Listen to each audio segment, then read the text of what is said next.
ಸ್ನೇಹಿತರೆ ನಮಸ್ಕಾರ.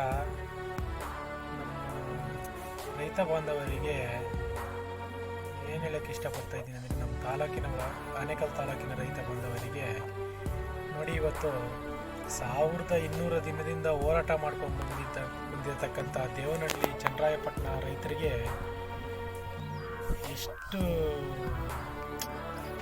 ಅಭಿನಂದನೆಗಳು ಹೇಳಬೇಕು ಅಂದರೆ ನನಗೆ ಮಾತೇ ಬರ್ತಾ ಇಲ್ಲ.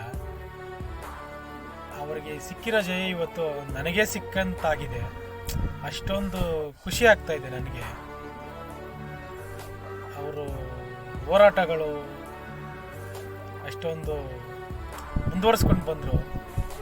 ಅವರ ಫೈನಲ್ ನೋಟಿಫಿಕೇಷನ್ ಆಗಿದೆ, ಬಿಡೋದೇ ಇಲ್ಲ ಅಂತ ಇದ್ದ ರಾಜ್ಯ ಸರ್ಕಾರ ಇವತ್ತು ರೈತರಿಗೆ ಸಮಾಧಾನ ಇದ್ದರೆ ಭೂಮಿ ಕೊಡಲಿ, ಇಲ್ಲಾಂದರೆ ಬೇಡ, ಅವ್ರನ್ನ ಬಲವಂತ ಮಾಡಲ್ಲ, ನೋಟಿಫಿಕೇಷನ್ನಿಂದ ಕೈ ಬಿಡಲಾಗಿದೆ ಅಂತ ಹೇಳಿಕೆ ಕೊಟ್ಟಿದ್ದಾರೆ. ಇವತ್ತು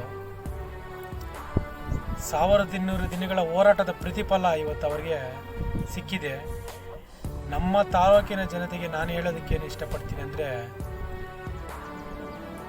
ಈಗೇನು ನಮ್ಮ ಚಳುವಳಿ ಪ್ರಾರಂಭವಾಗಿದೆ, ಈಗ ನಮ್ಮ ಚಳುವಳಿ ಇದೇ ಥರ ಮುಂದುವರಿಸ್ಕೊಂಡು ಹೋಗ್ತಾ ಇದ್ದರೆ, ಸಂಘಟನೆ ಮಾಡಿ ನಾವು ಜಯಗಳಿಸ್ತೀವಿ ಅಂತ 100ಕ್ಕೆ 100 ಭಾಗ ಹೇಳ್ಬೋದು. ಕೆಲವು ನಮ್ಮ ರೈತರಲ್ಲಿ ಮನಸ್ಸಲ್ಲಿ ಏನಿದ್ಬಿಟ್ಟಿದೆ ಅಂದರೆ, ಸರ್ಕಾರ ತಗೊಂಡ್ಬಿಟ್ಟಿದೆ, ಇನ್ನು ಕೈ ಬಿಡಲ್ಲ, ನೋಟಿಫಿಕೇಷನ್ ಆಗಿಬಿಟ್ಟಿದೆ, 6-1 ಆಗಿಬಿಟ್ಟಿದೆ, 4-1 ಆಗಿಬಿಟ್ಟಿದೆ, ಅವ್ರು ಮನಸ್ಸು ಮಾಡಿಬಿಟ್ಟಿದ್ದಾರೆ.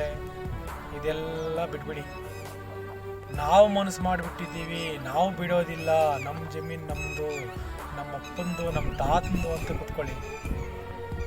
ಜಯ ಸಿಗೋದಂತೂ ಖಂಡಿತ. ನಮಸ್ಕಾರ ರೈತರೇ.